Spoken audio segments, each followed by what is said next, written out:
Good morning, everybody. Thank you for joining us. Just admitting some more people.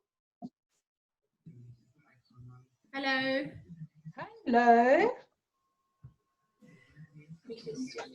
Hi, Elisma. How are you, Bev? Hi. Good to see you. Nice to see you too. Lovely to see you. Good.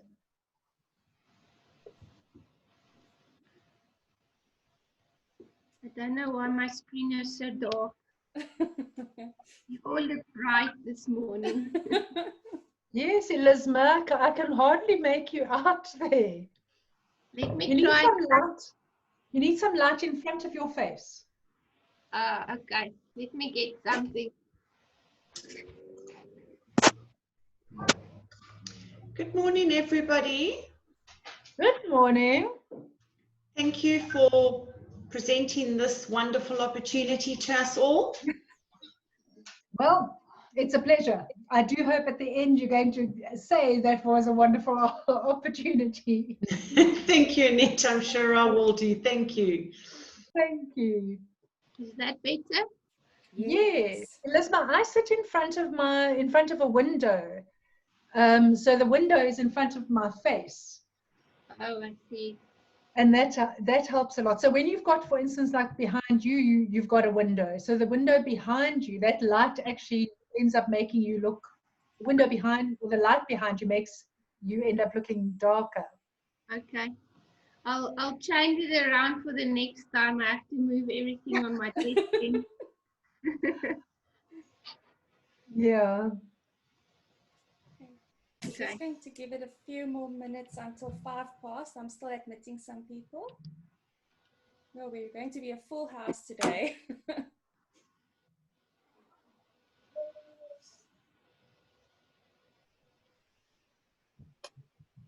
When we start the presentation, I'm just going to ask that everybody please mute themselves, just so that the person who's speaking can have the center stage.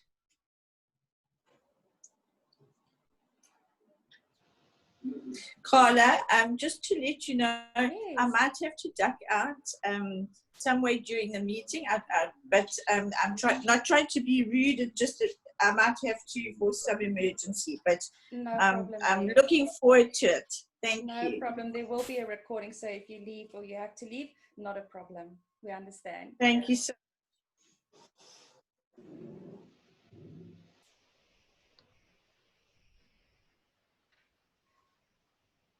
So while we're waiting for the last few people to join, welcome everybody. I'd love it if you can just pop into the chat where you're from, what business you're in, and also the city that you're located in. That would be great. Just so that we can see a bit more about the audience that we're speaking to today. I know that Annette will also be speaking to that, so that would help us a lot.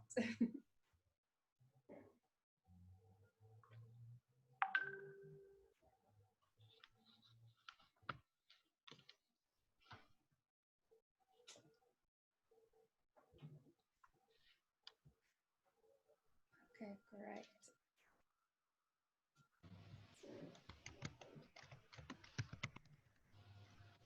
Oh, nice. We've got Christina, who's new in Port Elizabeth, doing digital marketing and websites.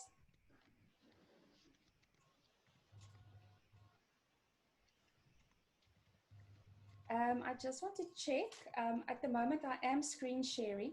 Can everybody see the Future Females presentation on their screens, or are you just seeing the video? You can see. Okay, great. Thanks. Yes, you can see it. Awesome. Okay. Well, it's 5 past now, so we're going to kick off. So let me just, oopsie, sorry about that. I'm just trying to minimize everybody's beautiful faces so that I can present. Great. So I would like to welcome you to Future Females Port Elizabeth's birthday event, We're turning 2 on Sunday, and we're just so excited about the growth that we've had in the city. The chapter was actually started by Fadia Williams 2 years ago, and we've grown from strength to strength. And during the COVID pandemic, which is not a good time and it's a challenging time, but what we have experienced is that the growth online has been amazing. So there are some good things coming from moving online and having to move our communication to a different platform, whereas we're used to shaking hands and seeing each other face to face. Now we're going to have to see each other face to face through a screen. We're also very excited to be able to have people join from different cities, from different countries during this time, so our reach is also greater, and we're also able to be exposed and expose you to speakers from across the world. So I would just like to go through the chain of events for today. We're going to start with the how to present powerful presentations. Oh, sorry. I'm just going to go on to that. I think I'm a bit nervous because I know that Annette is the authority in powerful presentations, and yeah, now I'm picking up all my mistakes, so please do excuse me. So we're just going to finish we're going to do a quick introduction, and then at 15:15 we're going to let Annette take over the event. We just want to say a quick thank you to our sponsor, FNB, which has sponsored Future Females Port Elizabeth since our inception. And then also just a short introduction of what Future Females is. Future Females is a movement to forward. See, now I'm old. Future Females is a movement to increase the support of female entrepreneurs in South Africa, in Port Elizabeth, and on a global scale. So Future Females Port Elizabeth is the Port Elizabeth leg of the movement, and we are also partnering with other networks like the Dubai Small Business Chamber, Kingfisher FM. We are trying our best to just build sustainable businesses in Port Elizabeth and also to support sustainable businesses in Port Elizabeth. Then just a little bit more about Future Females. We have our business school, we have our founders clubs, and we also have our chapters, our city chapters, of which Port Elizabeth is one. And then we also have co-working spaces that we've now actually moved online. And then one of our main attractions is the Future Females Founders Club. So with the Future Females Founders Club is all about training, like a gym membership for you and for your business, because there is no regular day in entrepreneurship. And only other founders can really understand a founder's journey. So that's why the Future Females Founders Club was created. And it's a safe space for current female founders to connect, to be inspired, and to get educated, and also break through to the next level of their business growth together. So without further ado, I'm going to introduce you to Annette Lovemore. She's going to talk to us about how to communicate confidently with the 10 top tips for powerful presentations. But first, a little bit more about Annette. So, what drives Annette Lovemore? A passion for seeing people grow towards their potential. And that is the reason for her founding Lovemore Communication. Annette knows from personal experience how the lack of communication skills, and even more, the lack of communication confidence, can prove a major barrier to achievement. Her experience in active politics over the past 20 years has demanded that she develop the ability to communicate at every level, from delivering speeches in the National Assembly or at rallies to explaining political concepts or discussing issues at intimate house meetings. She has been privileged to address many audiences on diverse platforms and to have worked with power players as well as those who often are voiceless in poverty-stricken communities and everyone in between. Training has been another area of focus for Annette. She has lectured widely, from first year to honours level, on a variety of subjects. She has also developed and facilitated many courses and workshops all around the theme of communication, from creating a great first impression to presentation skills, to the primitive secrets of body language, which we will be addressing on Wednesday, so do tune in for that as well. In addition, she has facilitated many short workshops on communication-centered subjects such as emotional intelligence, leadership, conflict management, interpersonal competency, etc. Annette is also an accredited Time to Think facilitator and runs workshops on creating the best possible thinking environment. Her active involvement in Toastmasters International over the past decades has already assisted Annette to develop the communication skills and confidence she has needed. She has put to learning to good use over the years and has spoken at many community, gala award, and fundraising events. She is in demand as a keynote speaker and as an event MC. Her need to grow her own communication skills has developed into a passion to share what she has learned, in the knowledge that she could help remove a barrier to development and help others to develop their full potential. She now helps to unlock and grow communication in others, hence the birth of her company, Love More Communication, in 2019, and the development of a suite of, sorry about that, a suite of coaching plans and workshops now offered both face-to-face and online, always customizable according to her clients' needs. Annette brings enormous energy and enthusiasm to her work, to a determination to help communication confidence, to remove barriers, and to unlock potential. We're super excited to have her as our guest speaker for our pop-up birthday event, How to Communicate Confidently. Today we start with a whirlwind tour through her top 10 tips for powerful presentations. Please stay to the end. Annette will be giving away 2 freebies, so she'll tell you more about that. Annette, you're welcome to take it away. Thank you so much, Carla, and hi, everybody. It really is such a pleasure to be here. We're going to go through today top 10 tips for powerful presentations. I'm going to be working from a PowerPoint presentation. We promised interaction, and I really would like that. It really becomes obviously so much more interesting if we do have some level of interaction. I actually thought about getting you all to prepare a speech and do it, and we do some evaluations, but you know, but decided against that. But there are a lot of aspects where I would like your input, your thoughts, just your opinions on various aspects. Obviously, during the time that's available to us, it's 90 minutes. We can't possibly cover every aspect of presentation skills. So I've chosen 10. I've said top 10 tips for powerful presentations. I'm going to share my screen with you, and let's, sorry, let's just go slideshow. Sorry, from beginning. Are you all seeing my screen? Okay, I can see nods and thumbs up, which is excellent. So for a lot of the time, I will just chat. And I hope that it remains interesting. I am obviously passionate about this, and I hope to sort of transmit over cyberspace some level of passion to you, so that you enjoy it just as much as I do. I really am going to also, apart from stopping to ask you for your thoughts, make substantial use of the chat.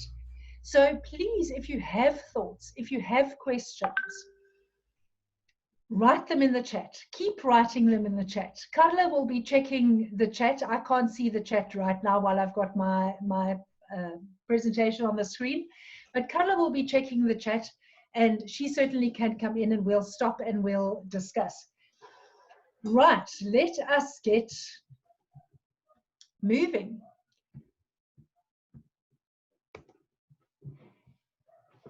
Public speaking.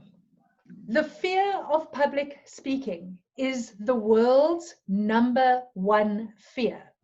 Surveys have been done internationally, and people have rated their fear of spiders and their fear of snakes and even their fear of dying below their fear of public speaking. It's actually often joked that people would rather be in the coffin rather than be doing the eulogy at their own funeral. It's the world's #1 fear. The correct name for the fear of public speaking is glossophobia. Glossophobia.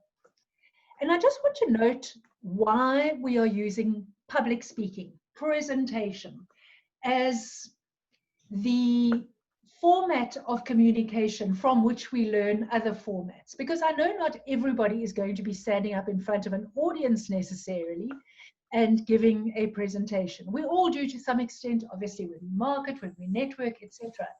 But when we stand in front of an audience, when we do a presentation, we use every aspect of communication. So you would be using your voice, you would be choosing your language carefully, you would be using your body, you would be using your facial expressions, etc. When you speak over the phone, for instance, you might not worry so much about the way that you look as you would when you're doing a presentation in front of an audience. But if you have got all the skills that go with presentation to an audience, then really any of the others will come easily because they only use some of the skills. So that's the reason why I like to focus on public speaking, on presentation skills. But it is the world's #1 fear. And we'll chat about that some more. I am struggling to get, there we are. The fact is that with anything about which you feel less confident than you might like to, the fact is you have to start. You actually have to do something about it if you wish to, with the ultimate aim of becoming not only better at it, but confident. You know, so often people actually have skills. I've had people say to me, oh, I could never stand up and speak. And I say, but why? You speak beautifully. They just don't have the confidence. So it really is, apart from the growth of skills, it's the growth of confidence ultimately. You know, public speaking is much like playing a musical instrument or playing a sport, for instance. A 90-minute workshop, and I know this is not the only workshop that you would have been privy to, but a 90-minute workshop or a few lessons or reading a book, for instance, watching a video on presentation skills is not going to make you a master. So please just be aware of that we'll be sharing some, I hope, gems, I hope things that you can be writing down and take away with you. We'll share the slides, but you can see that the slides are very much based on pictures, so don't have all of what I'm saying on them. But yeah, be aware that it takes much more, obviously, than a short presentation. We're going to be doing very much a whirlwind tour, as indicated by Carla. I perhaps was somewhat ambitious in saying top 10 tips in 90 minutes, but we're going to push through them. Dealing with nerves, the background research that's required, choosing your topic, structuring your speech, perfect preparation prevents poor performance, touching hearts through storytelling, looking the part, adding charisma to your voice, bringing PowerPoint to life, and then showing respect, being authentic, being accessible, to end off with. It being a whirlwind tour, you will understand that time is absolutely of the essence. I've promised you top 10 tips, and I've also promised you 90 minutes. So I don't want to do you short on either of those. And so I've got my watch in front of me. I've got a list of what slides must be done by when, and we will keep to the time. So let's start with dealing with nerves. I've already mentioned that public speaking is the world's top fear. And that if you take that further, and that it's often joked that people would rather be in the coffin than having to do the eulogy, which of course is a nonsense, but nevertheless it is the world's top fear. It's a very real physiological reaction that happens. In fact, it's likened to primitive man being surrounded by a pack of wolves, standing in front of an audience. All the eyes are on you. They're watching every move that you make, waiting to hear every word that you speak. And adrenaline and cortisol actually starts coursing through your body. It's a reality. So you have that fight, flight, or freeze response to the adrenaline and the stress hormones coming through your body. You can't do any of those three quite clearly. You have to face what you have to be dealing with. So I'm really interested here in how you feel about this. This is just a stylized version of a brain. So how does your brain react? Are you nervous about public speaking? Are you nervous? And why? What specifically makes you nervous? Please won't you put your thoughts into the chat, or else unmute yourself and say your thoughts, and we can discuss it very briefly.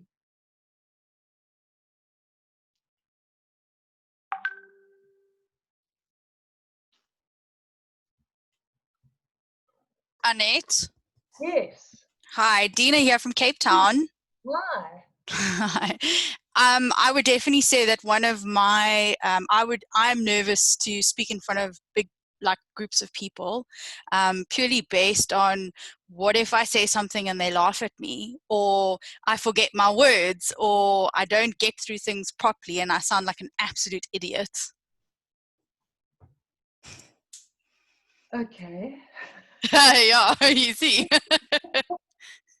Thank you very much, Dina. Anybody? Kolani, I see that you were unmuted. I'm going to say, Kolani, please share what you were talking when Dina was speaking.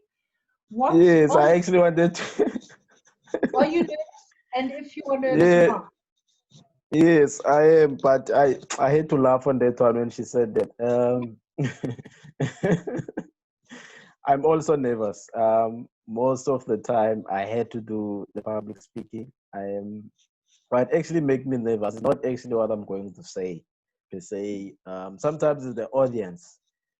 You find that the audience is like looking at you, and you just can't move your eyes, or that makes me nervous. Otherwise, it's not the talking or whatever speech I'll be sharing. Okay, so what are you actually saying? If you had to, are you saying that if you were to stand in a room and do it on your own, say make a video of it, you'd be fine, but standing in front of people is a bit tougher? Yes.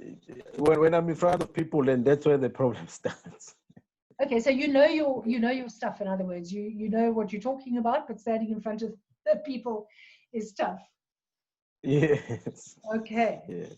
Are there any other contributions? People that feel nervous and know specifically why they feel nervous. What do you think is going to happen? What do you think is going to happen? Sorry, I'm Christina. I feel if I'm prepared, I'm fine. I'm not scared of people. But the one thing I'm very nervous about is actually making a connection. I don't know how to establish that immediate rapport that you need as a speaker, because sometimes you only have 5 minutes, you don't have 90 minutes. How do you make a connection so that they're interested in what you're saying? Yes, absolutely. Thank you for that. Carla, do we have anything in the chat? Yes, I was just about to share. So Melita specifically also said feeling like a fool, same as what Dina also mentioned. Elisma said, since school, standing talking in front of people has made me nervous. My voice trembles and it just feels awkward, kind of like how I was a few minutes ago. And then Carol said having a blank moment. Penelope says not getting a clear point across and not speaking properly. Felicity said not being clear, voice shaking and breathy, like Elisma mentioned. Ilona said, I feel nervous at the beginning, then somehow I get into it. Yes. Melanie Pike says, my biggest worry is the structure of my presentation. And then Ilona also added trembling voice, feeling silly, dry mouth. I just had to have a whole bottle of water after my little introduction. Isabel says, I think being Afrikaans and making grammar mistakes when speaking English, I'm also actually Afrikaans, so I feel you, Isabel. That's what we've got in the chat so far, Annette. Thank you very much for that. I'm going to move on to to the next slide and ask this question. Are your fears reasonably true? Is it reasonably true that an audience would find you foolish? Is it reasonably true that you might tremble? Is it reasonably true that you might have a blank moment and forget what you are going to say? Is it reasonably true that you might get your grammar wrong, for instance, if you are Afrikaans speaking? And the fact is that the answer is yes to almost every single one of those. Of course, it is reasonably true. Of course, it's reasonably true. But what is even more important is the fact that you can control almost every aspect of whether it actually happens or not. I want to just stop here and just focus very quickly on two aspects that aren't included in the presentation going forward. An audience is, by and large, a generous bunch. They really are generous people. It's not some sort of globular mass. These are individual people who haven't entered the room saying, can't wait till she makes a mistake and makes a fool of herself. They haven't. They are giving up their time. They're giving up their energy to listen.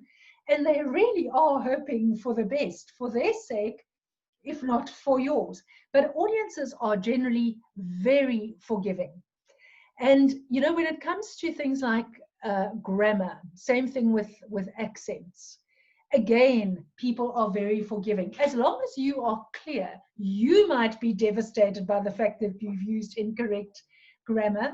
But as long as you are clear, that your audience understands clearly, that they're following you, it's really okay. The one thing that doesn't help is to show panic. To stop and say, oh, I've made a mistake. I'm so sorry. I'm so sorry. I'm Afrikaans speaking and my English isn't that great. Well, you know, that wasn't in your script and it didn't need to be said. So just go with the fact that your audience is largely very forgiving. There will be some in your audience who are, you know, really, I know this stuff. What is this person wasting my time for? Just forget about their face. Focus on the friendly faces in your audience. I just want to see if there's anything else. Oh, making the connection. There are a great set of 4 S's. When you come up to a lectern or whatever you stand, you might be standing without a lectern in front of an audience. Stand, settle, smile, and speak. So, and it helps enormously to create a connection with the audience. So come up to the lectern, or whatever it is, settle your notes, settle yourself, have a look around, smile at the audience, take a breath, and start speaking. And inevitably, when you smile at the audience, you'll find that they smile back. So hopefully that assists from the start. But let's look at what you can actually do about it, and just some pointers here. The one, and Kalani, you mentioned this, the one is that you should have expertise, obviously, and if you haven't got, then you should gather it. But ideally, if you can possibly help it, always speak on something that you know a lot about. The audience, I don't think, will laugh at you or think you foolish if you've chosen your topic properly. There might be people in the audience who do know more than you. And you can't possibly know your audience well enough to know that that will never happen. But speak on something that you know a lot about, that you feel comfortable. Speak on something that you feel passionate about, or that you love, or that you care about. To try and put energy into your voice when you are speaking about something that you really don't care about. Speaking about, for instance, I'm going to choose 2 very dry subjects. I really enjoy the law. And so when I'm speaking about legal aspects, I'm very animated. I really don't, on the other hand, enjoy budgets. I find it very hard to be animated about budgets. Somebody who is passionate about budgets might be far more animated. So knowledge and passion or love or care about your subject is really essential to make the best possible connection. Then, as was said, preparation, and we'll talk about preparation more and more, but it is the secret to standing up there ultimately and not saying, what if I forget my words? Because you will have prepared. What if I use the wrong words, etc., etc. You will have prepared. When sports teams practice, they do not go in there thinking, what if I fall over my feet? What if I, what's the word when you put the ball down? What if I put the ball down just before the try line and not over the try line, for instance? What if I fall down every time somebody tackles me and I can't get out? They don't visualize failure. Why do we? Why do we? It's a very strange thing. It's something that you have to train yourself to do, is to visualize success. So as you are preparing, and we'll chat more about preparing, visualize yourself succeeding. Saying the speech, connecting with the audience loving every word that you have to say, visualize success. Some of you might have seen this particular TED talk. If you haven't, I'd suggest that you watch it. It's great. Amy Cuddy did a lot of research into whether the way that you use your body can affect the way that you feel. So for instance, if you're not feeling so great, your body tends to be a bit slumped, your arms tend to hang in front of your stomach area. Does it make you feel better, more confident, more capable of taking on a challenge? If you stand up straight, stick those, I'm sorry, Kalani, or if there are any other men on here, stick those bosoms out. I'm standing up straight, looking confident. Does it actually make you feel more confident? And her research has shown that absolutely it does. So the TED Talk is entitled, Your Body Language May Shape Who You Are. It's a case of not only mind over matter that we talk about so often, but that you can use matter, being your body, over your mind. So Amy Cuddy has come up with what she has called power poses. And you'll see at the top of this slide, this is one of Amy Cuddy's slides. She's at Harvard University. So it's very credible research. She's got a couple of power poses. And if you join us on Wednesday, you'll hear more about these. You'll see that the power poses all make the body bigger. So it's arms out, arms on hips, arms behind the heads. That the lady at the extreme right is standing almost like a silverback gorilla at the table. The people in the lower row are using very timid poses, low power. Amy's research has shown that if you, just before doing something that you are anxious about, like giving a presentation, if you just take 2 minutes and do a couple of power poses, stride up and down with your hands on your hips, sit with your legs open, do it in private, particularly ladies, sit with your legs open, your arms behind your head, do those power poses, you actually will walk onto that stage in a more confident state than you would have otherwise. Watch the video and see what you think. You know, that adrenaline that is coursing through your body, that is saying to you, you must fight, or you must flee, or you must freeze, actually needs to be put to some level of use. So you've got all of this energy in your body.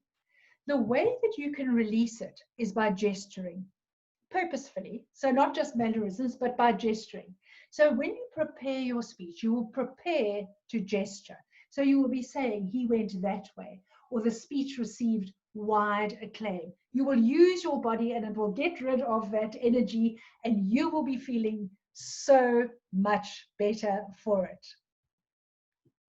Breathing, of course. Belly breathing is by far the best. When they say take a deep breath when you stand at the lectern, We don't mean that your shoulders must go up and everybody must see that you're taking this deep breath. It's the belly breath that's used in yoga so that you feel your belly getting full of air, then your rib cage, but the shoulders don't actually come into play. But it's critical that you keep your brain particularly well supplied with oxygen. Mark Twain said there are two types of speakers: those who get nervous and those who are liars. So it's not something to be too concerned about. I still obviously get nervous after 20 years. And quite frankly, I like it. I like the fact that I have enough respect for my audience to get nervous and to get concerned and to do the preparation properly. I still get nervous. I'm not going to entertain, and it sounds very harsh to say this, but I'm not going to entertain all of the questions about every aspect simply because of time. You're welcome to put them on there. Carla, can you just assist me with this? If you have questions that you find aren't answered, is it the chat reel will be available so that I can get back to you on those answers afterwards when I email you and just thank you for being here? Can we do that? Yes, 100%. Okay, perfect. So I'm going to try to get to most of them. If I don't get to all of them, then just know that they will be answered. I also can't see all of you, so just know also that I'm not seeing those that are looking particularly anxious, but I'm sure that Carla will alert me if there are a lot of, I see there are 29. No, I can't see the chat. I beg your pardon. Okay, so let's just go with that. Carla will alert me if there are questions that we really should deal with. We're running well on time. So we are onto the second aspect, and this is background research. It sounds terribly dull, but if you're asked to give a talk, you need to ask a lot of questions to make sure that you can prepare properly. You need to ask and have answered a lot of questions. Let's start with when and where. Those are the simple questions. Where is this presentation going to take place? And when is it going to take place? But not just when is it going to take place. So your presentation will be at 11. For instance, let's use today. The presentation is at 12 o'clock and it continues until approximately 1:30. But Carla did inform me that I must be with her at 11:30 to prepare and then stay for another half an hour if there are questions afterwards. So make sure that you know the preparatory, exactly when you must be. Perhaps you are the third speaker on the program and you are expected to be there from the start. When you look at where you are going to be speaking, it isn't just the venue. For the venue, I certainly suggest finding it beforehand. So do a drive, see how long it takes you, check out the parking, all of that sort of thing. But have a look at the venue itself inside. What is the seating like? Where will you stand? On a stage? On the floor? Is there a facility for your PowerPoint slides if you want to use PowerPoint slides? If you want to use notes, is there a lectern? Would you be able to put your notes on a lectern? If there aren't those facilities and you are going to need them, either you'd have to request them or you'd have to arrange them. But make sure that you look at every single aspect that could affect your speech. If you feel that you're going to need to prepare some things beforehand, get them in place, is there a room where you can do that? So look at every single aspect of the when and the where. The why, equally so. Why are they holding this event? So you might have been asked, and let's take a client I worked with just recently was asked to do a speech. It was her very first speech ever in front of an audience. She was asked to do a speech about her line of work. And that's fine. She can go up there and she can tell them about what she does and the results that she achieves, etc. But when she asked, why are you asking me? She was told what the point, I won't talk about the detail of it because I think it'll be quite obvious who it is, but she was told the point of the entire gathering, and then why they specifically wanted her there. So what she needed to achieve. Why are they holding the gathering in the first place? Is it a celebratory gathering? Is it a rally? Is it an information sharing session? What is it? Why are they holding this gathering? So a whole lot of why is it happening? Why are the people who coming? Why are you being asked to do it? And how and what? What do you want me to say specifically? What do you want me to achieve? I might be asked to talk about, say, emotional intelligence, just as an example. So it might just be an information sharing session, or I might in fact be talking to a team who has not been very cohesive of late, and what they want to achieve is that that team understands better how to get on. I need to know that from the get-go. I need to know that from the get-go. How will the whole thing be structured? Am I the third person? After whom am I speaking? Who's speaking after me? Will I have questions and answers? All of that sort of thing. The most important question of all is who? To whom will I be speaking? Who are these people?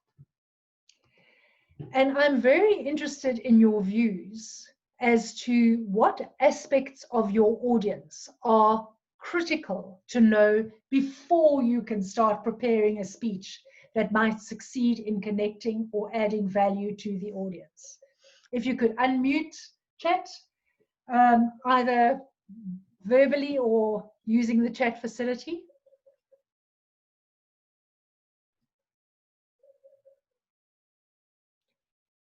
What do we need to know about this group of people? One of my first questions is, do they want to be there? Have they come willingly, as you have, which is absolutely wonderful? Or have they been sent by a lot of training? And those of you who are involved in training will know this, that most often when you do training, the people have been sent. They don't necessarily want to be there. And sometimes you start with a little bit of hostility, but you actually need to know why they're there. What else do you need to know about them?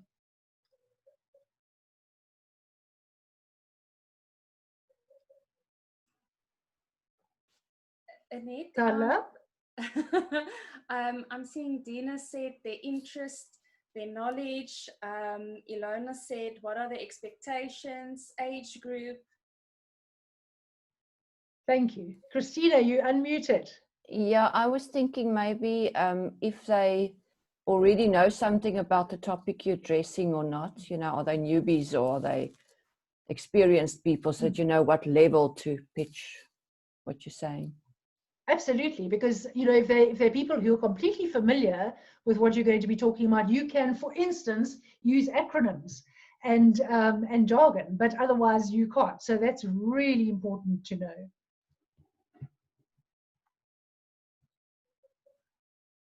Kavita Liz, also. I can see you unmuted. Elizma?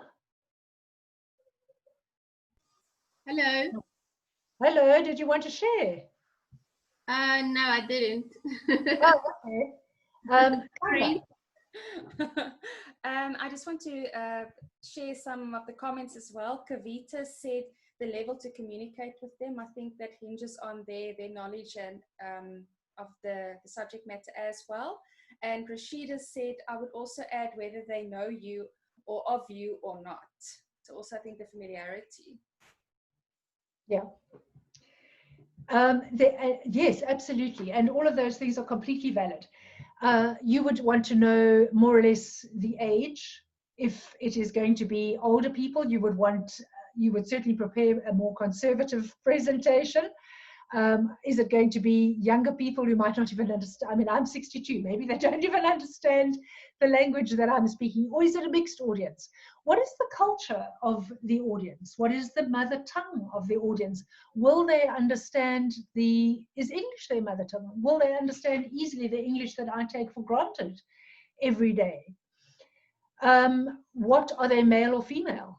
Or is it a mixed audience? There are many, many questions that you can ask about this audience, so that ultimately, one of the questions that came from you was, what are their expectations? What are they expecting what do they want out of this presentation? Whether they came willingly or whether they were sent. What are their expectations? It's much easier to gauge that if you know who they are, demographically I'm talking about. So absolutely, who are these people? Because in the end, your speech, everything about your speech is about the audience. It isn't about you. So as we were joking earlier, Kalani said that he gets anxious about the audience. If he were to stand in a room and give a speech to himself, I mean, it doesn't serve any purpose. He has to do it to an audience. So he has to understand the audience and what they are expecting. So that leads straight into choosing your topic. What are you going to talk to this audience about? Sometimes you're given a topic and you have absolutely no choice. So for instance, if you're a manager, you might have to talk on the budget, the austerity measures for the next year, or whatever it might be. But if you were to be able to choose, you would choose in the middle there, choose topics here, it says. So you would overlap the topics that you know something about, the topics that you love, the topics that your audience cares about, and choose topics where the overlap occurs. If you can't choose your topic, try your very best to think of an angle that allows you to still fit in that little space. And let me give you an example. I've been part of a LinkedIn virtual masterclass, which has been really amazing. And the reason why it's been amazing is because the lady who's delivering it is so energetic. She's so passionate.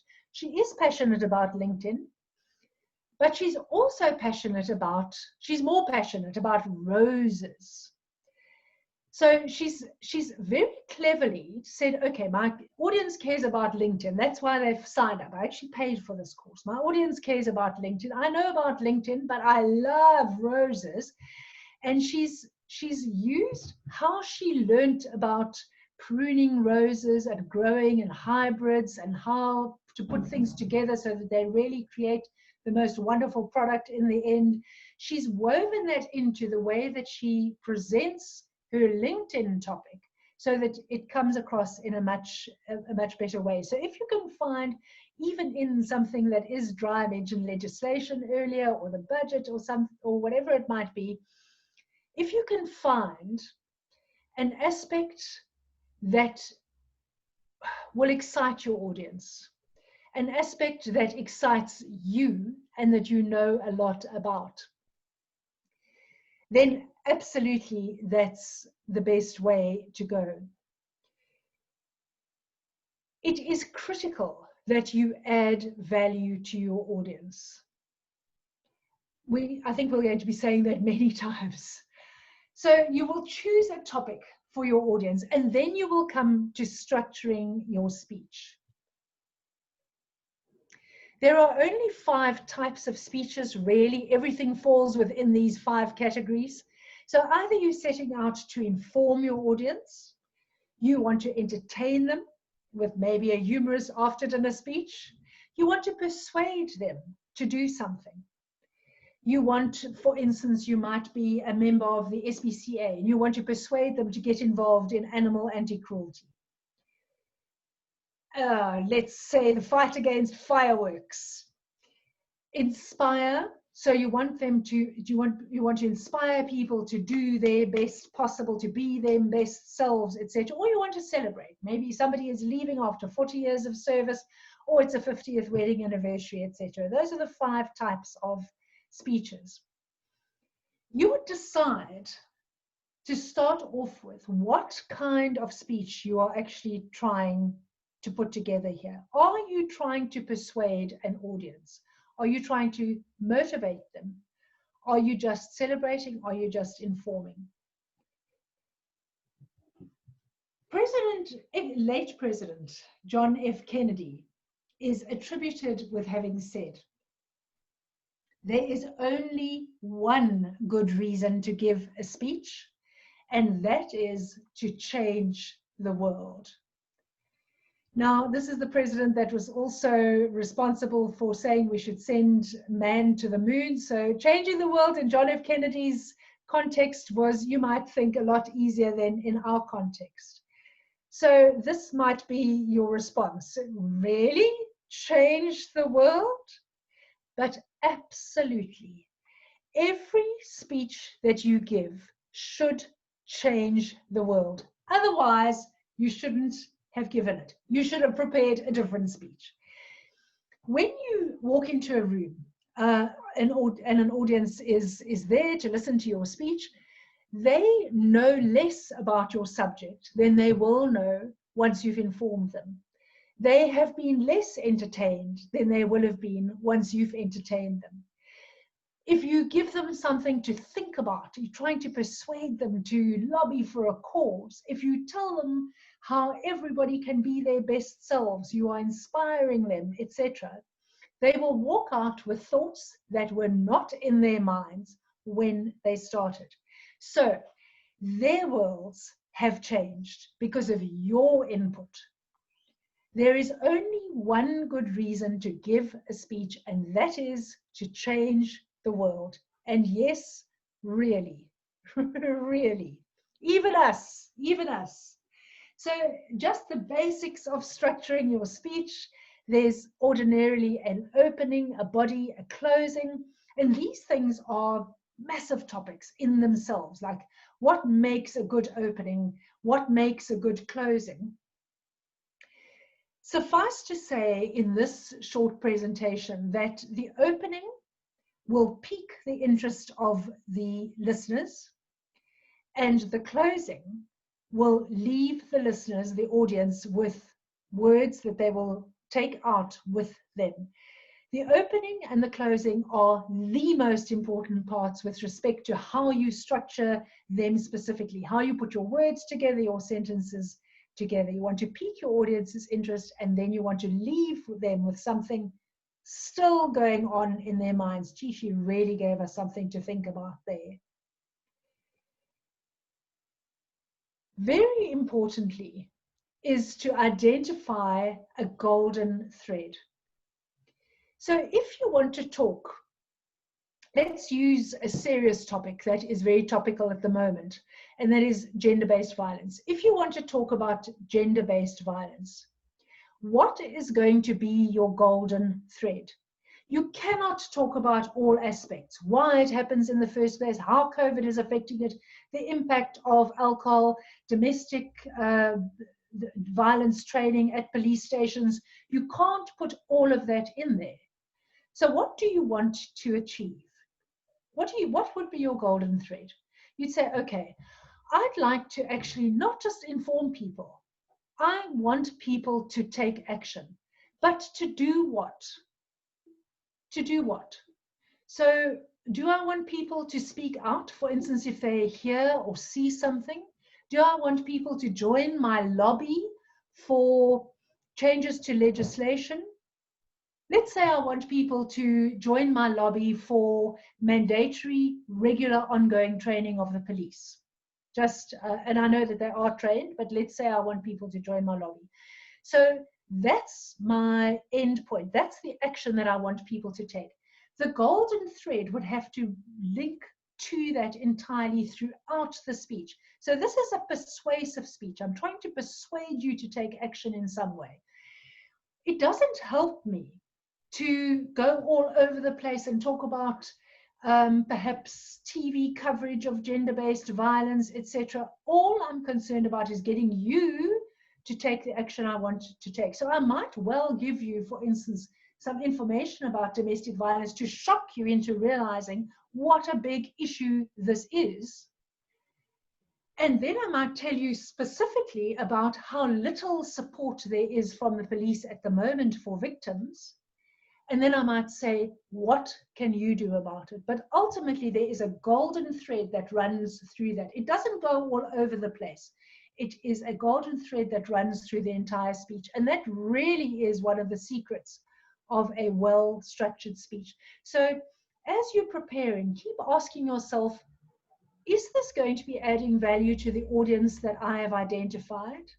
Is this going to be achieving the objective I've set out for myself? I want to persuade them. Am I sticking to my golden thread?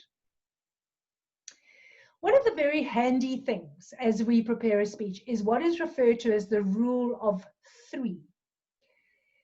In that body, you had your opening, your body, and your conclusion. In that body, try never to have more than 3 major points.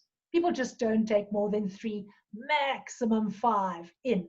So try never to have more than 3 points, major points. Stick to the rule of 3. It's used by writers, it's used by speakers. So these are just some examples. You might say, okay, in the past this happened, in the present this is happening, in the future this might happen. Also, another very serious topical issue is Black Lives Matter. I watched on Netflix last night a program called The 13th.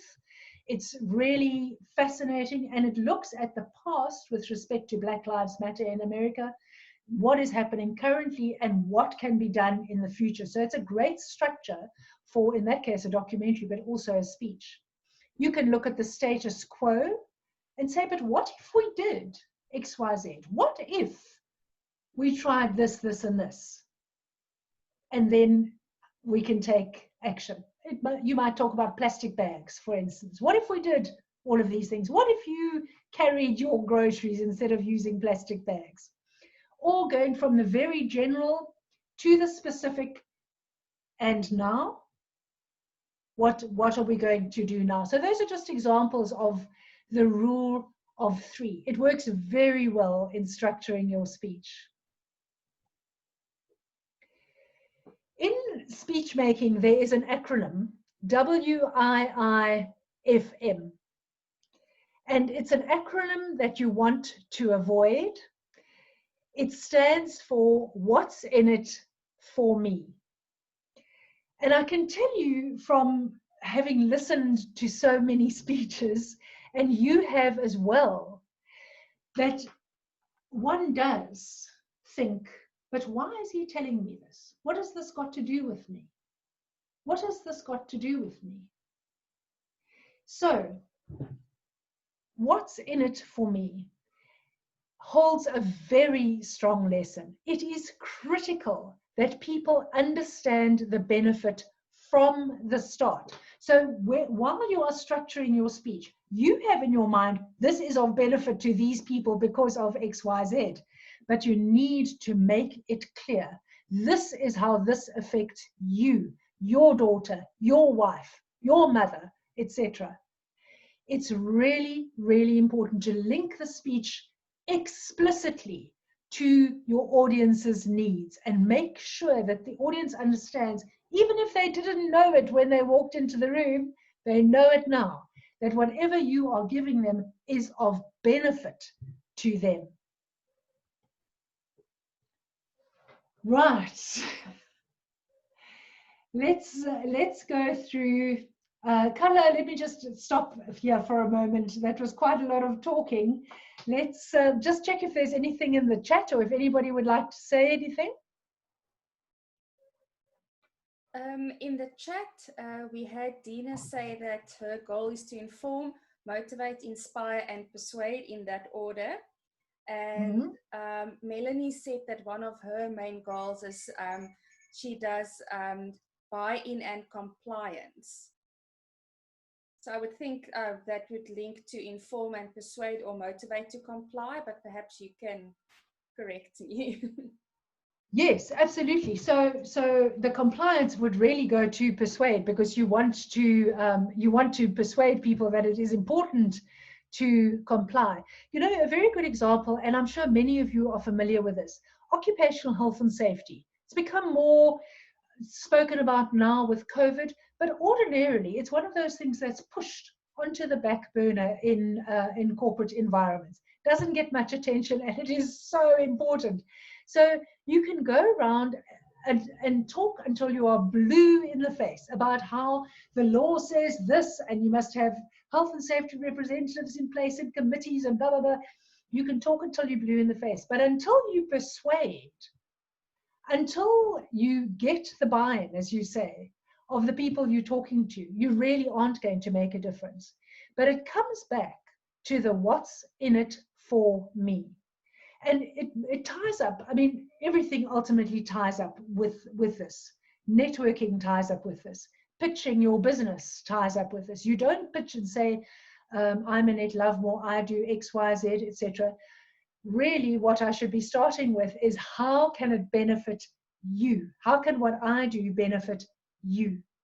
So it really is important to, even if you're just going to inform, people need to understand why they need this information in the first place. Christina, I thought I saw you unmute. Not. I didn't, but I do. I did my introduction wrong in the beginning then. Which introduction? Well, she asked in the beginning where we're from and what we do. So we all said what we do, not how we can help somebody else. Oh, You got us there. No, but you were asked a question, you answered it, and that's remarkable. So, no, but I mean, it is, yeah, this what's in it for me. Thank you, Christina. This what's in it for me, and what's called the so what factor. So what? Why should I know this? Why is she telling me this?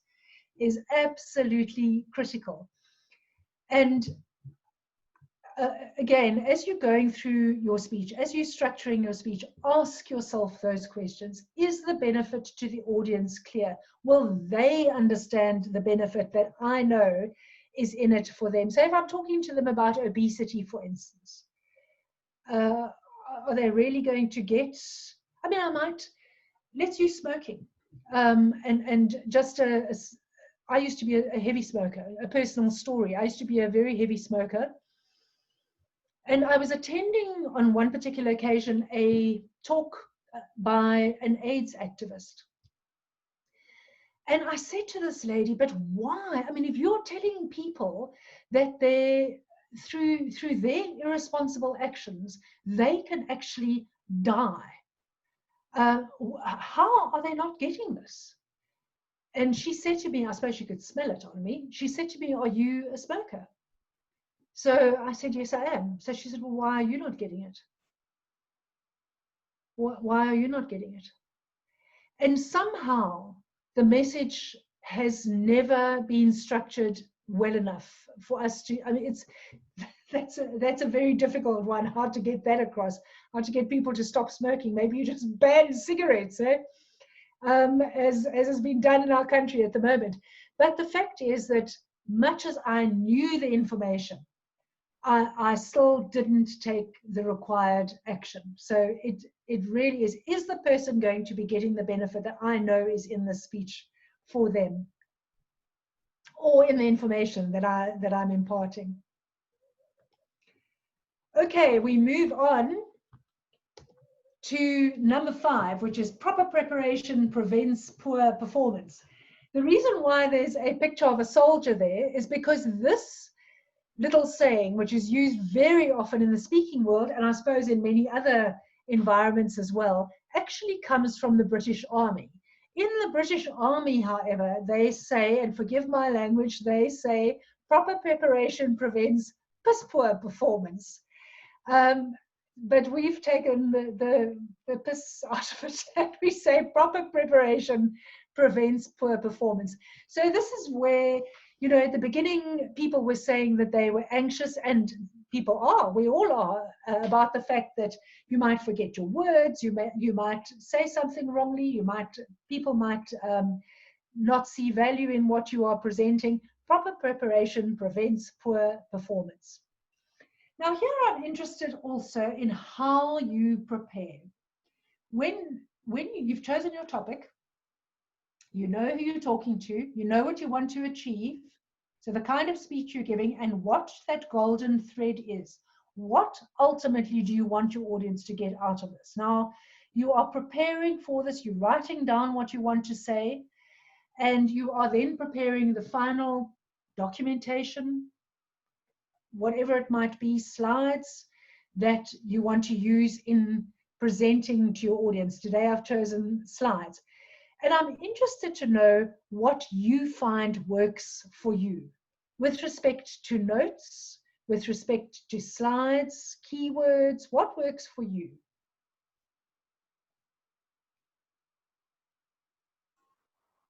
Dina's saying that she creates slides for visuals for her audience to keep them entertained and have side notes to speak from. Excellent. Yeah, I make notes, you know, Full but notes? just trigger points really. I just make trigger points, notes. Yeah, I don't like to speak of slides at all. Maybe online it is something I haven't spoken online, so maybe online I think it's a good idea. Yes, I'm finding the slides actually work quite well online,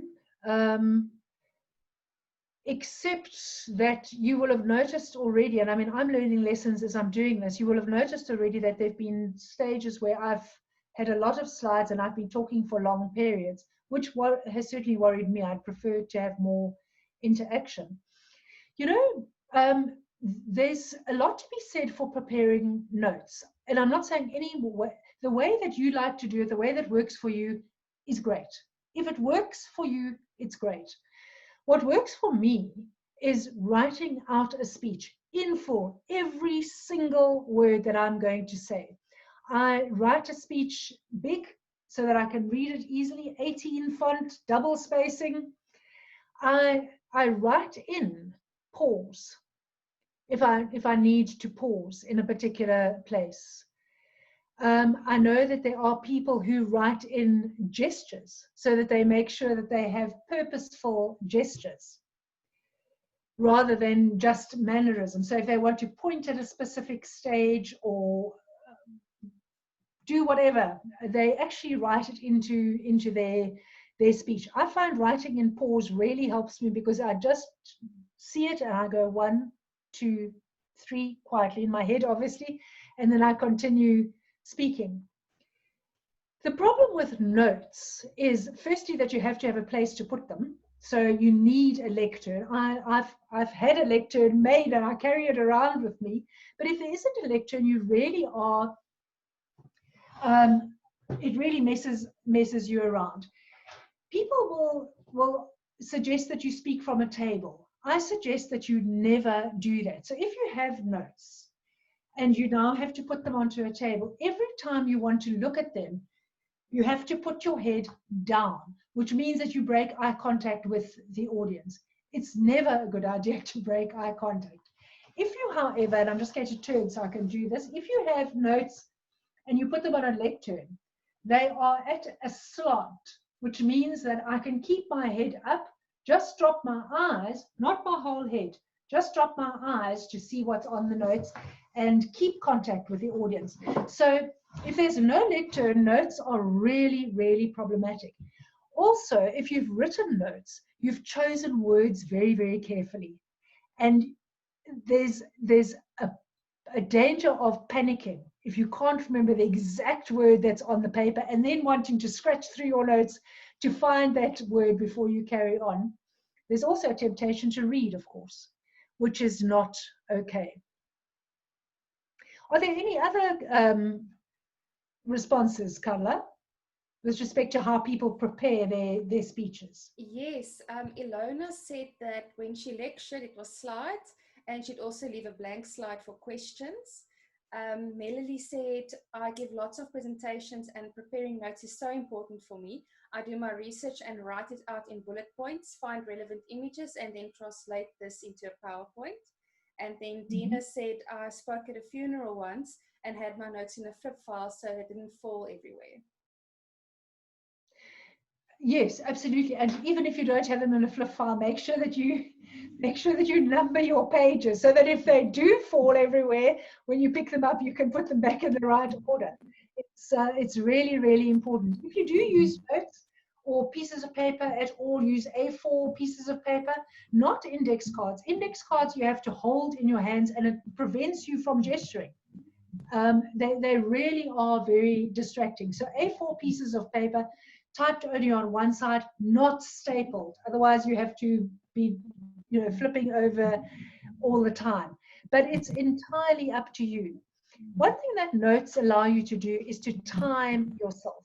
You will have inevitably been given 10 minutes, 20 minutes, etc., and you need to be able to time yourself. So it's a good idea to say it out loud from the notes, and having everything written down helps that. But having said that, if it works for you, it is fine.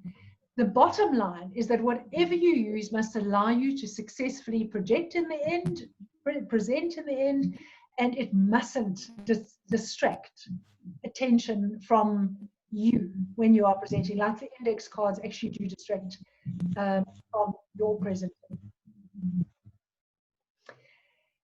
It's a very good idea to use video. Many of us are making videos nowadays. We're using our phones anyway. So get a friend, a husband, or whatever, or just put your video camera up somewhere and actually take a video of yourself presenting, doing the speech as you would do. Visualize the audience as you're doing the speech. Visualize success, of course, as you're doing the speech. Watch the video. Watch for your mannerisms. Watch for the funny little things that you do. Check where you are happy, where you are not happy, where you think I should have paused there because I went a little bit fast.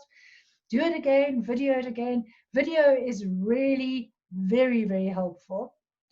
A practice audience I have found immensely helpful. I have a great friend who has over the years sat all on her own and been an imaginary audience for me, and she's listened and she's given me honest feedback. So ask your practice audience to be your honest friend as well. To say to you, that was a bit fast, that was unclear, you went off on a tangent there, so I lost track of what you were saying, whatever it might be. A practice audience is great. Once you've practiced in front of eyes on you, when you do it for real, it's going to be so much easier. We've spoken about visualizing success. As you're practicing, visualize success.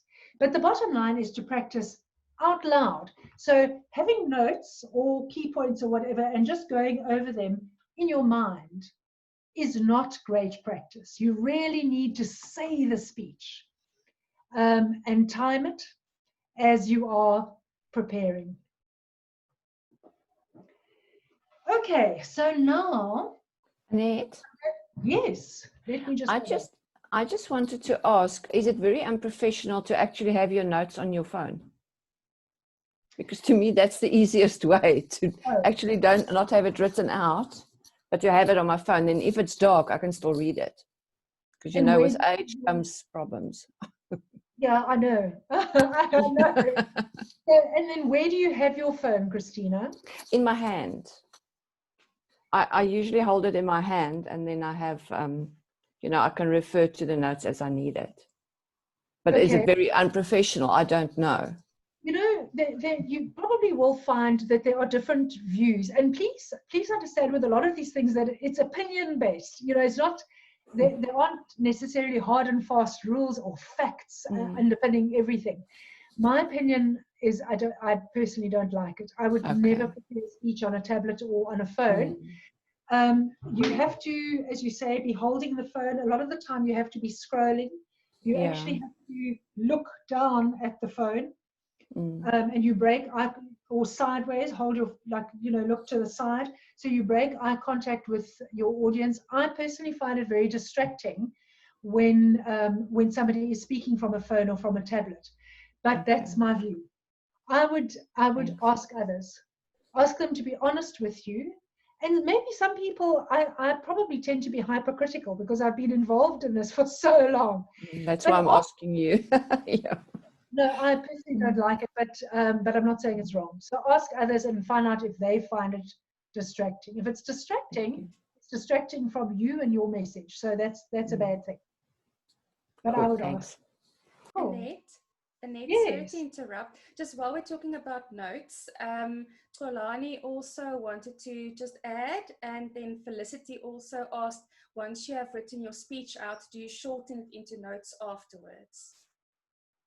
Me personally, no. That's I think because you said you write it out completely, and I would assume she's asking if you then shorten it into notes, or should someone then shorten it into notes?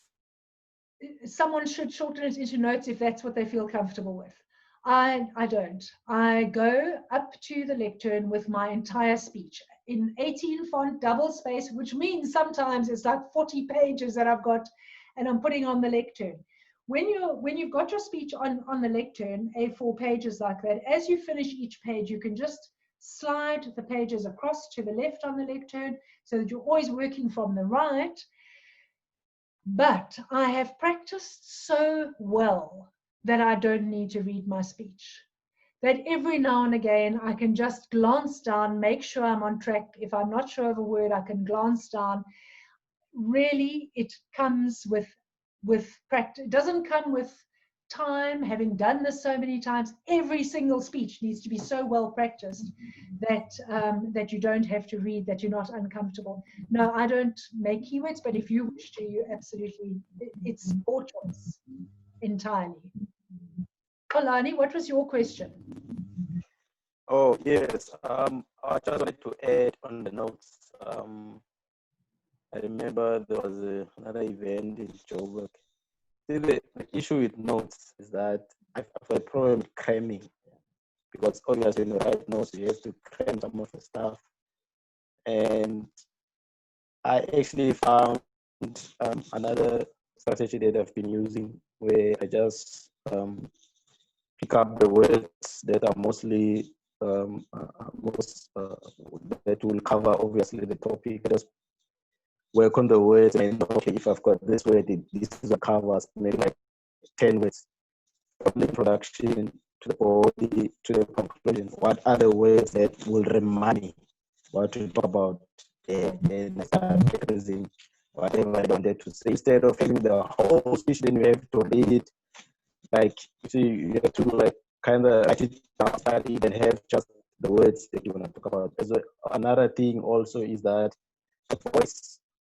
When you obviously doing the presentation, there is the issue of a voice where someone will start having like shaking, like you can't speak properly. So how do you find that voice to say, okay, this is the voice that I have for public speaking.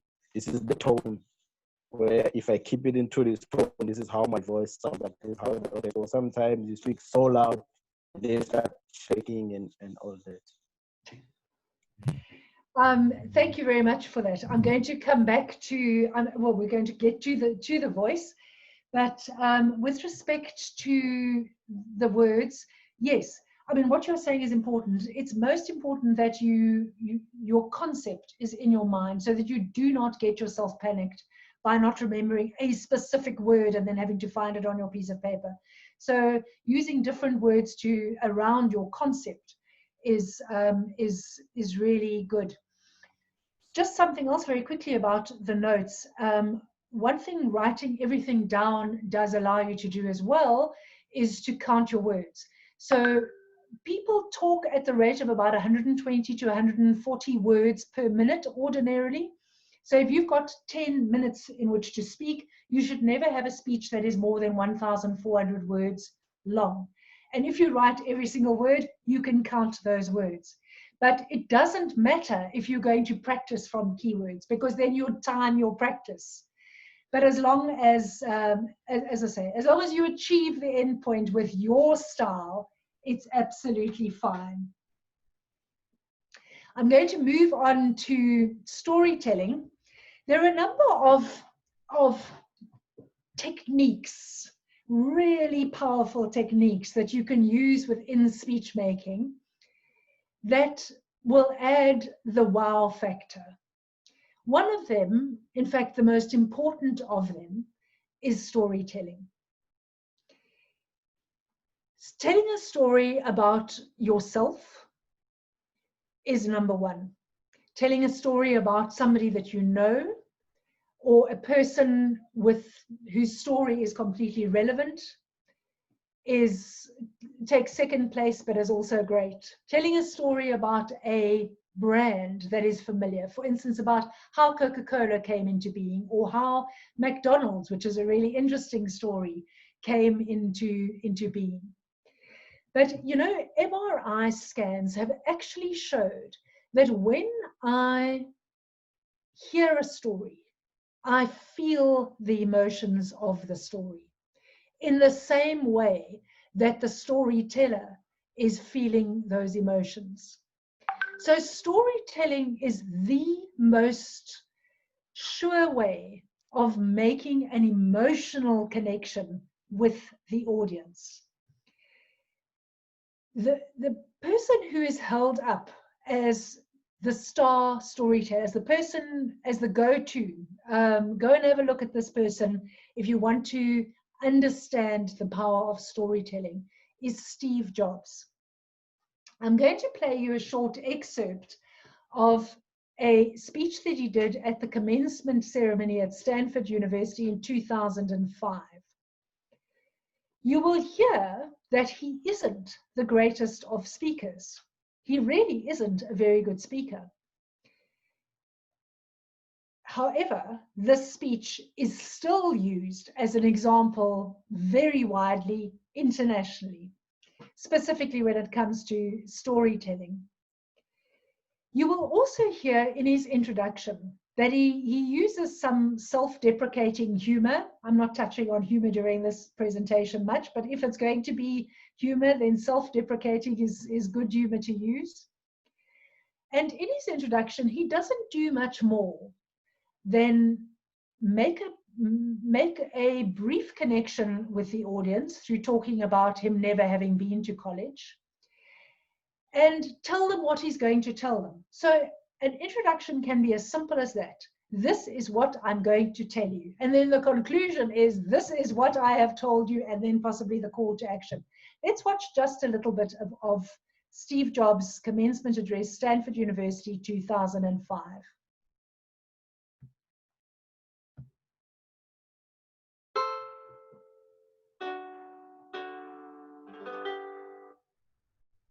This program is brought to you by Stanford University. Please visit us at stanford.edu.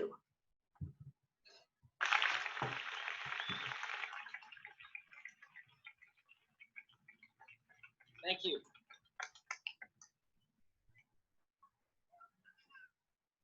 I'm honored to be with you today for your commencement from one of the finest universities in the world.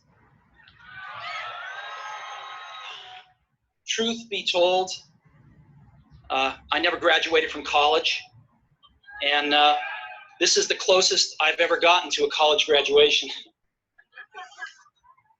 Today, I want to tell you 3 stories from my life. That's it. No big deal. Just 3 stories. The first story is about connecting the dots. I dropped out of Reed College after the first 6 months, but then stayed around as a drop-in for another 18 months or so before I really quit. So why'd I drop out? Okay. So you will have heard in the beginning, you would have seen he touches his face a lot, touches his nose, he says a whole lot. He doesn't come across as a very confident speaker, but he's Steve Jobs, you know, so that sort of thing gets forgiven. When you hear somebody saying, I want to tell you 3 stories about my life, the ears prick up, especially if they are going to be personal, like he's telling stories about his life. For those of you who are looking to become involved or already involved in public speaking and presentation, etc., I really would suggest starting a data bank of stories. So little things that happen that you can use at a later stage. Obviously, when you use them, they have to be entirely relevant.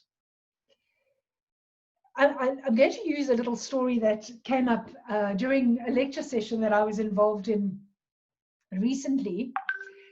We were talking about customer service. And one of the young ladies said she really got angry when she went to go and fill up with petrol recently because the petrol attendant didn't wash her windscreen. And I said, did you ask him to wash your windscreen? And she said, no, but it was really dirty. He should have seen that it was dirty. Surely he should have seen that it was dirty. So, and she got as agitated, I think, during the lecture as she had done on the day that she'd filled up with petrol and she hadn't had her windscreen washed. She didn't give the guy a tip because he should have seen, etc., etc. And the lesson was really in customer service, where so often we expect what we don't make clear. We expect other people just to see our needs and automatically address our needs, deal with them. So it was a really interesting lesson, but it's so much better told through that little story than saying to you, so often we have needs and we don't tell people, we don't make it clear, etc. If I tell you that little story, it's clear exactly what I mean. But storytelling is one of the core tools for touching hearts, for making real connections during presentations. Looking the part. This young lady looks, Carla, I must tell you, she looks very much like you. You look just lovely today. She looks lovely. Her makeup is not overstated. Her hair is out of her face. Her clothes are relatively conservative, but still really neat. She looks as if she's really interested and enthusiastic about being here. But it's not just that people will look at. Obviously, people will also see the signs of nervousness. So that's where it goes back, for instance, to those power poses of Amy Cuddy's, that the standing up straight, the foot that tends to go over the side when you're nervous, gripping the lectern and white knuckling the lectern, all of these sort of things. That's very much part of looking the part. It's also very important to know always that your speech doesn't start when you stand, I keep saying at the lectern, but wherever it is. Your speech doesn't start then. If you're presenting to an audience that is unfamiliar to you or you're unfamiliar to them, the moment that you arrive and they see this stranger enter, you are on show.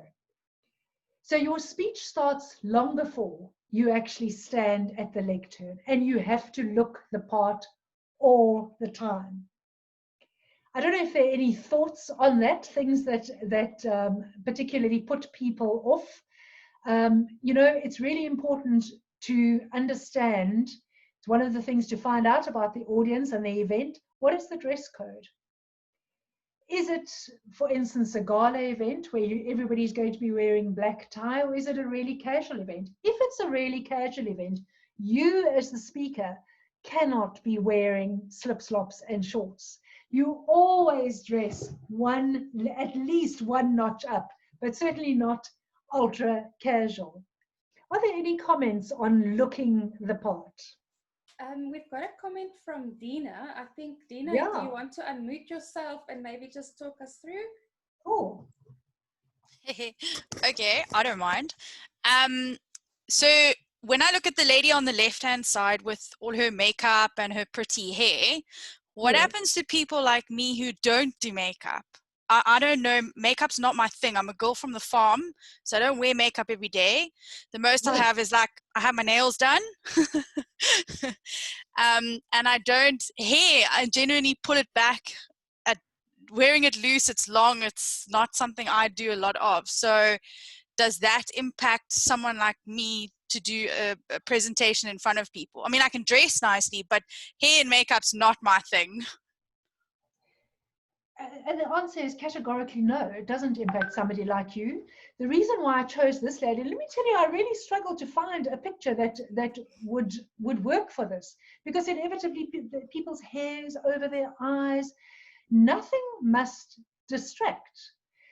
Overly made up does distract. So if somebody is overly made up, too much eyeshadow, for instance, has jewelry that is really blingy, really dangly earrings, etc., that distracts from the person and whatever he or she has to say. In this particular case, I chose her, not because she's got makeup on necessarily, but simply because she hasn't got too much makeup on. So absolutely, if you don't wear makeup, you don't wear makeup. You don't have to wear makeup in order to look the part. You don't have to wear heels. My daughter, for instance, does a lot of training. She wears pumps. You know, she's got a bad back. She doesn't do heels. She wears pumps. She looks the part. It's fine. You find your style. If you struggle with that and you're going to be doing this seriously, my very strong suggestion would be to go and see an image consultant. I went when I was 40 and I went again when I was 60. To go and see an image consultant to find out what colors work best for you, what styles work best for you, etc. I mean, my lipstick's probably faded by now, but I changed from a pink lipstick to an orange lipstick, for instance. But whatever it might be, look the part and look your best, because you feel your best when you look your best. But that's a very long answer, Dina, but the answer is a categorical no. If that's your style. And your speech probably would be very much in line with your style. You do not have to wear makeup, just don't wear too much, and not too much jewelry either. Piercings and tattoos should be hidden for the most part, if possible. But so many people have got so many tattoos nowadays, I don't know how possible that is. Cool, thank you. Sorry, I just wanted to comment quickly on your nails. You know, I also have my nails done, and there's a very good reason for that. I don't bother about long nails, but I have my nails done. If you join me on Wednesday and we have a look at the body language, you will see that there's actually a graphic that's been done that shows the relative focus of people's eyes when they're looking at somebody. We all say make eye contact, and we think we're looking at the person's eyes most of the time. In fact, what we look at more than anything else on the body are the hands. The hands. Completely disproportionately to the mouth is next, and then only the eyes. In fourth place comes the reproductive organs. But the hands, it's really important. You will notice if somebody's got dirty nails, for instance, you'll notice it. So the hand's really important. So that's kudos to you. Kudos to you. Anything else there, Carla, before we move on? No. Okay, cool. Let's go on to adding charisma to the voice. And Alani, I'm not going to say terribly much about this now. I want to focus on three aspects, really. I want to focus on energy and enthusiasm, on pitch, and on pause.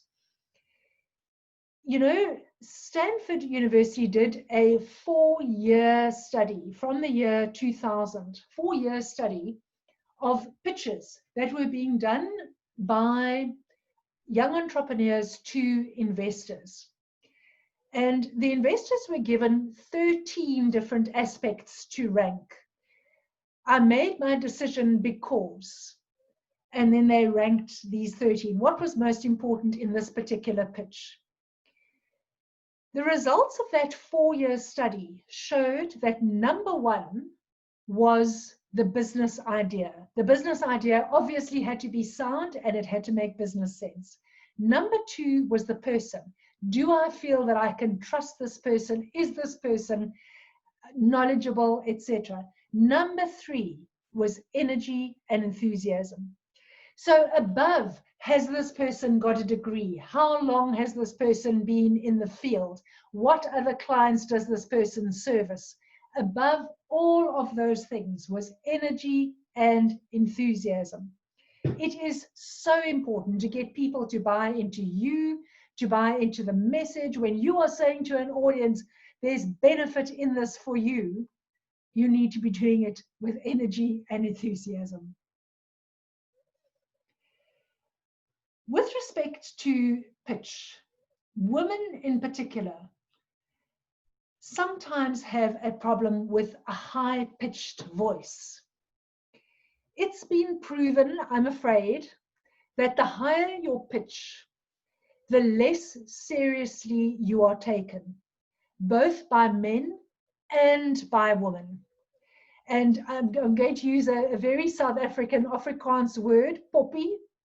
The higher your pitch, the pitch of your voice, the more like a poppy you sound. You just don't sound professional.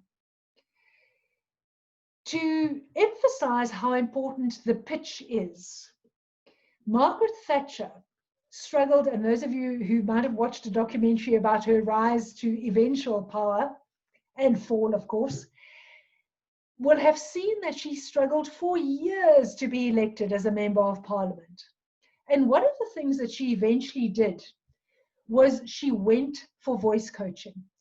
She realized through people actually being honest friends with her that the pitch of her voice was so high that she actually wasn't being taken seriously. It was a very male-dominated arena, politics, and she needed to be taken seriously, particularly by men. She ended up with what you will know is quite a low-pitched voice. But it was through voice coaching. Pitch is very, very important. Now, when we get nervous, our vocal cords tend to constrict. They tend to tighten, and the pitch of our voice goes up. Watch that. Please watch that. By breathing, by talking slower, you can bring that pitch down. I have tried to train my own voice so that the pitch is lower than what it was when I started in this arena. But pitch is important. Really only, though, if you have a problematic voice, which is in the minority of cases. But the lower the pitch of your voice for a woman, the better. For men, the pitch tends to get very low or very high when they are anxious. Very low pitch makes it sometimes difficult to hear, particularly the end of words. They sound as if they're being swallowed. So that's something to watch for men. I want to just mention pause. I've mentioned it, but there is such power in pause. You know, if I'm reading a book and I find I haven't quite got that concept, I need to just read it again. So I go back up to the start of the page, or I turn back a page and I read it again. Okay, I've got it now. Now I can go on. Can't do that in a speech. You've moved on without me. So if you are giving an audience new information or sharing a new concept that you'd like them to buy into, you need to allow time for them to absorb it. So you are on one body point, you're giving the information. Now perhaps you want to talk about what they need to do with that information. Pause.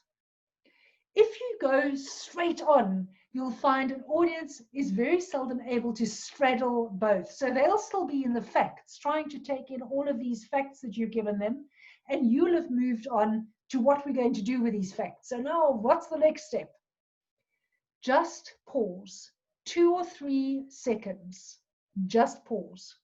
It's a very, very valuable tool. It's not uncomfortable for your audience, and it adds enormous value to your speech. I'm not going to pause here for input, but as I've said earlier, if you have questions or anything that you'd like to raise, you're absolutely welcome. I will be sending all of you an email, so you'll have my details, and you're absolutely welcome to raise the issues. So we'll talk a bit about PowerPoint. So many people use PowerPoint, and I'm using PowerPoint today. What I'm going to use here is one of my daily, I call them public speaking pointers, and I put them on Facebook and on LinkedIn every single day. So this one is on bringing PowerPoint to life. So let me play this for you. It's just over a minute long.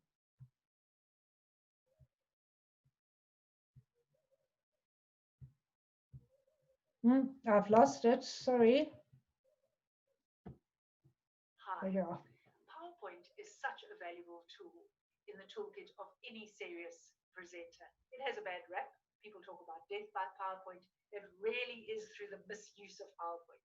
Let's go through very quickly a list of tips to make sure that you don't get accused of committing death by PowerPoint.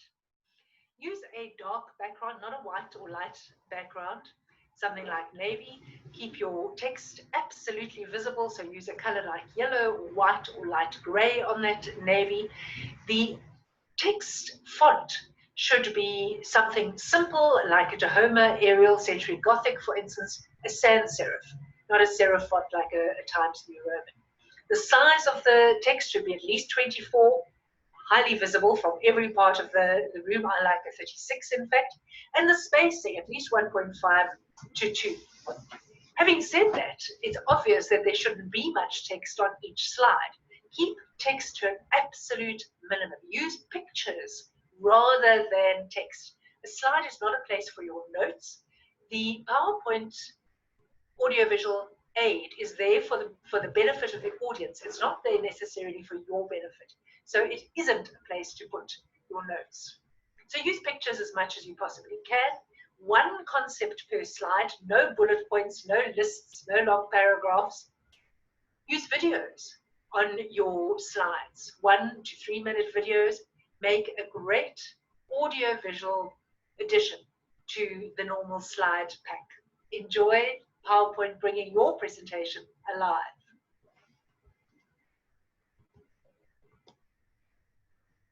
These are just some of the things that one shouldn't do. Use too much animation.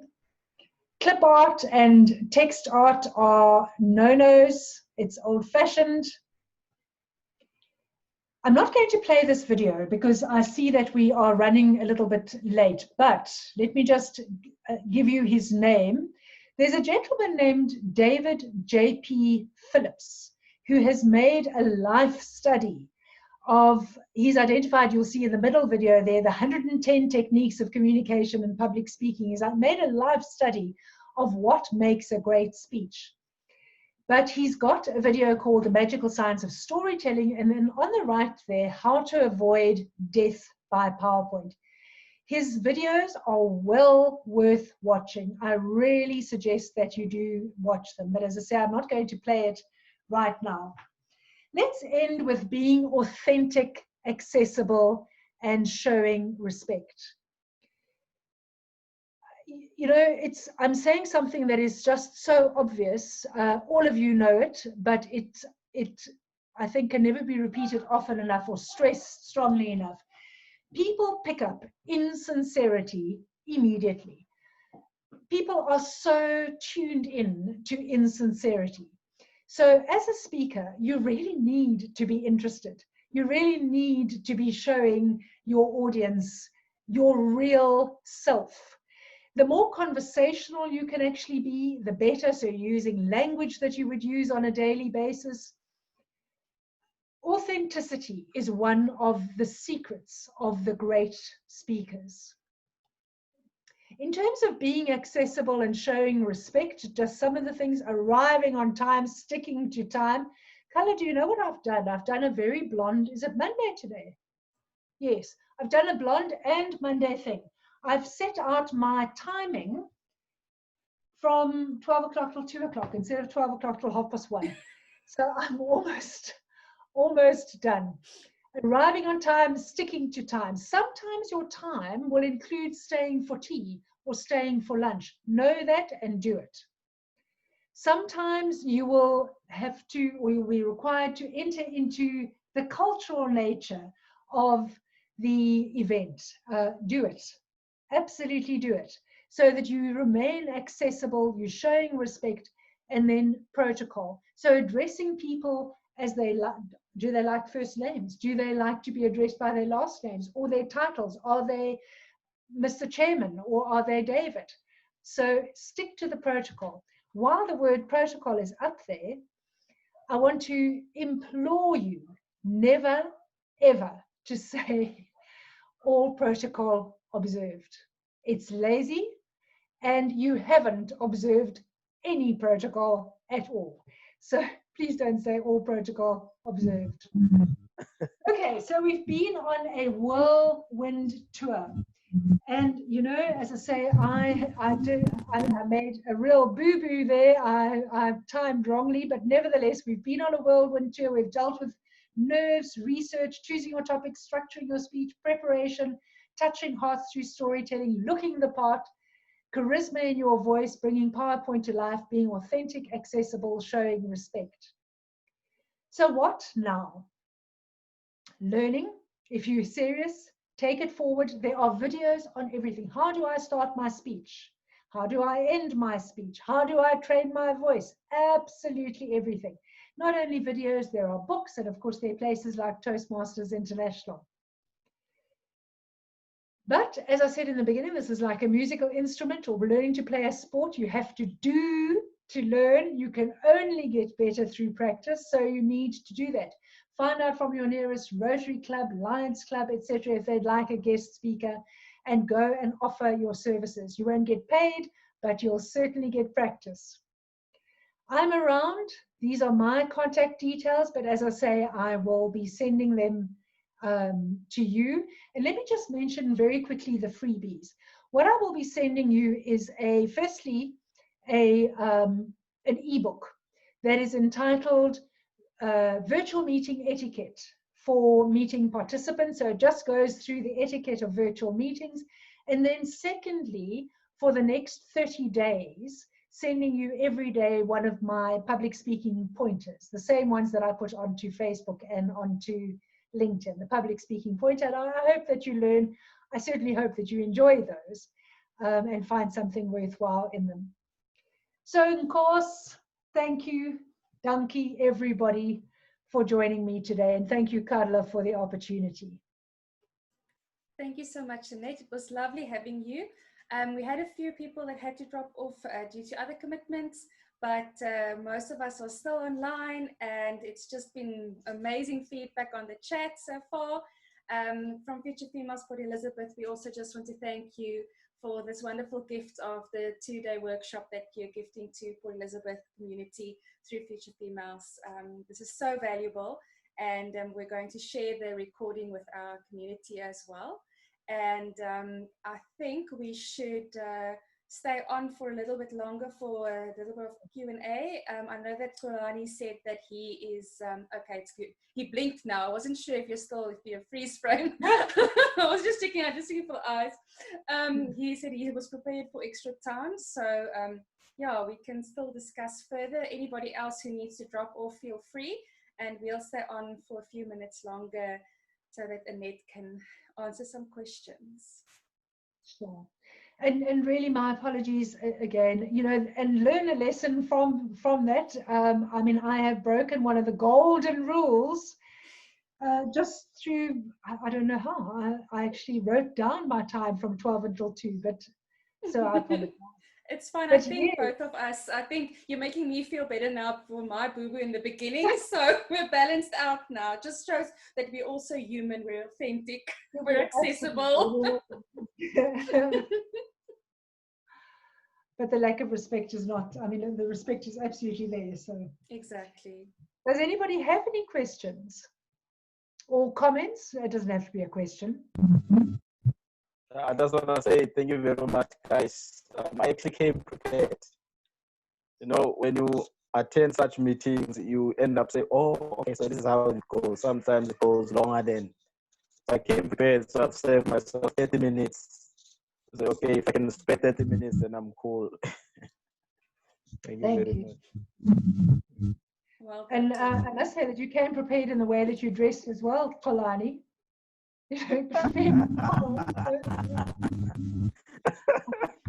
Thank you. I actually posted the video now on Facebook. I was telling the guys, even if you are doing online or virtual meetings, you still need to dress nice. It doesn't mean now you need to still need. Absolutely. Absolutely. Thank you very much. Thank you.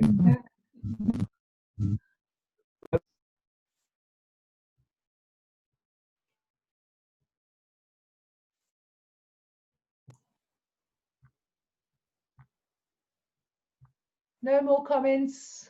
I just want to say thank you, Annette, you and Carla. It was really a very interesting meeting. So I'll definitely be back on Wednesday to see what else you could teach us. Oh, thank you, Christina.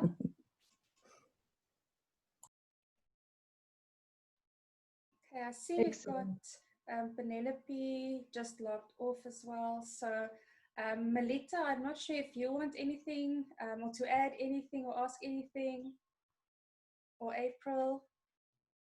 April's actually part of our Future Females community. I think she must correct me if I'm wrong. I think she's our ambassador in Singapore. If I'm right, I might be. Oh, wow. Yeah. Maybe if you can just let us know in the chat, April, if you are still on. Yes, Singapore. Yes, Okay. wow. I was like, okay, I don't want to make a mistake, but I'm sure it's Singapore. Yes. So welcome to South Africa. Wonderful. Wonderful. Thank you for joining us. Melita, do you want to say something? I see you're unmuted. Oh, I think that was Melita. I'm leaving, don't worry. Okay. Oh. Technical issues. Okay. Great. So that's it. So thank you so much again, Annette. I can't wait for Wednesday's session. We're going to send out the recording to today's session tomorrow. And then also just a reminder for Wednesday's session, if anybody else still needs to sign up for that and register. And then you will also be sending out the freebies from your side. So if there's anything else that you want to add before we sign off, this will all still be part of the recording. So for those who had to leave, they'll have access to the full recording. I think just to add that, it's such a big world that we chose today 10 tips. So we'd only looked at 10 aspects and really couldn't go into much depth with any of them. I hope you found something of value in each of them, but certainly if you want assistance, insight, opinions on any of the aspects of public speaking, even if it's just to introduce you to your local Toastmasters Club, I'm happy to do that. Thank you very much. And I guarantee on Wednesday we won't go over time.